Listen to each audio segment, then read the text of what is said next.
Ladies and gentlemen, welcome to the Rogers Kakasungura YouTube channel.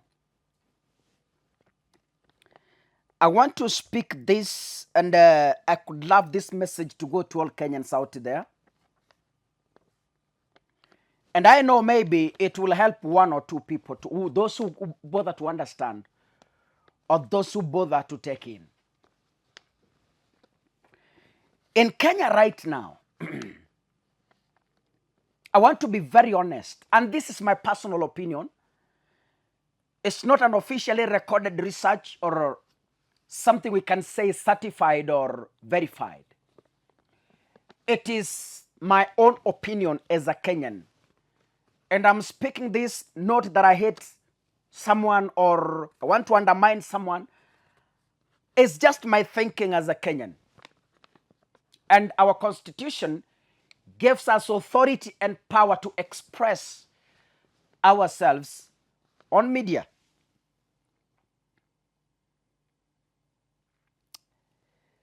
The Kenya Kwanza government was labeled as a government of hustlers. And I want to assume, it's not the truth, but I want to assume. I want to assume that as per how they were campaigning, Kenya Kwanza is a government of hustlers. There is no dynasty in Kenya Kwanza government. I have said I want to assume. It's not the reality on the ground, but I want to assume so. Hakuna dynasty kwa serikali ya Kenya Kwanza, including Ruto. Now, kama hakuna dynasty, I want to also assume that the people in Kenya Kwanza are all poor. Serikali ya watu wanyonge.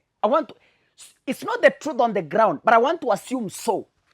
Kenya Kwanza government, those in those positions, including the president, are all poor.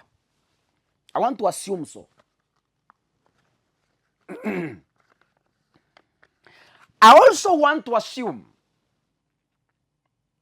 that those in opposition, Raila Odinga, Uhuru Kenyatta, and the rest, are all dynasties and they are super rich. I want to assume so. Now, after I have assumed so, the poor in the government are in a race to become rich and to build a dynastic generation. I don't know if that English is correct. Ruto is on a mission of building a dynastic family. Yani vile unasikia watu wanasema the Kenyatta family. So Ruto is also trying so that in years to come unasikia the Ruto family. Siki kama unanielewa. And this is the strategy. I want to give an example. And I will dwell in that example to drive a few points into the minds of Kenyans. One, before I bring another example, the Kenya Kwanza hustlers, they took over the Kenya Power Lightning Company, KPLC. So wao ndio wanaicontrol. Wakitaka token ipande, inapanda. Wakitaka token ishuke, inashuka. They have captured KPLC. Number two, the same hustlers have captured Safaricom. Wao ndio wanaamua what is supposed to be done. Munajua ninamzungumzia nani? They have captured Safaricom.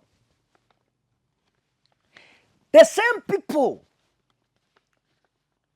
they want to capture security companies. This is how it will work. They want to make life harder for private security owners so that they can inject their own, or if they have, it remains the only one in the market because they are able to facilitate and pay as but their recommendations. Sijui kama unanielewa Mkenya mwenzangu. Ndio maana uliona a press release from State House, the office of the president. Sio hata ofisi ya mishahara, sio hata SRC, sio hata parliament. We jiulize, mbona that recommendation imetoka kwa office of the president and not any other office responsible for the salaries of both private and public servants? Why? Na hiyo barua ilikuwa inasema kwamba a security guard operating within Nairobi must be paid a minimum of 30,000 Kenyan shillings. Who will afford that with this economy? Na akasema anyone operating outside the Nairobi metropolitan alipwe a minimum of, yani pesa ya chini, 17,000 Kenyan shillings. Now let me ask you, ladies and gentlemen. It's okay. Mimi nafurahia watoto wetu mishahara iongezeke. But when you look at how things are, is that manageable by the security companies? Is that manageable? Ukileta security guard from a private company kama watchman, lazima alipwe 30,000 Kenyan shillings if he or she is operating within Nairobi, and kama ni nje ya Nairobi analipwa 17,000. But do you know what? These who claim to be hustlers, they can afford that. Munajua. If they want to open a security firm, pay even 50,000 per security guard, they can manage that. They want to make life difficult for security firms. Wafunge. So that walete zao. So these people are looting spree to take over the Kenya's economy as the Kenyatas did. I'm not saying the Kenyatta family waliiba, but you know, it's a loyal family. It's a loyal family. Imekuwa na marais.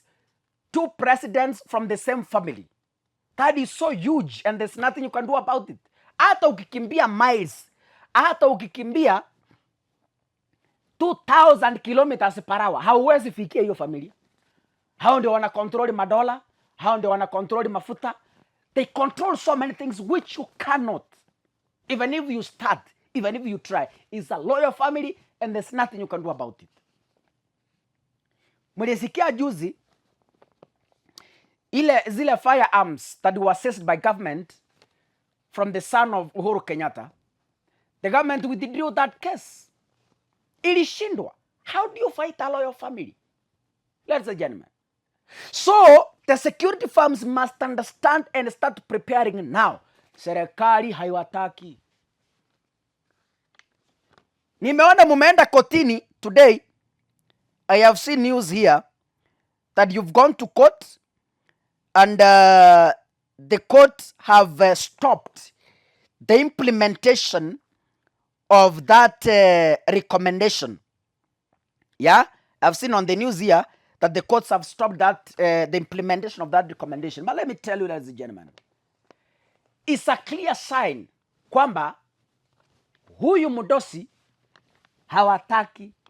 He wants to control over everything. Yani kama kuna kitu ifanyike within his circle, Safaricom, Kenya Power, security companies, hotels, yani kila kitu ifanyike within his circle. But anyway, kaka, mimi sina shida, but kuna shida. As much as I have no problem, there is a problem in this country. And as I said in my last video, or in my next video, the only thing or the only way to deal with these things is through massive protest. If we cannot, we are set to suffer. And I want to prepare Kenyans psychologically. Prepare. Tough time is ahead of us. God bless you, ladies and gentlemen. See you in the next video. Asante sana.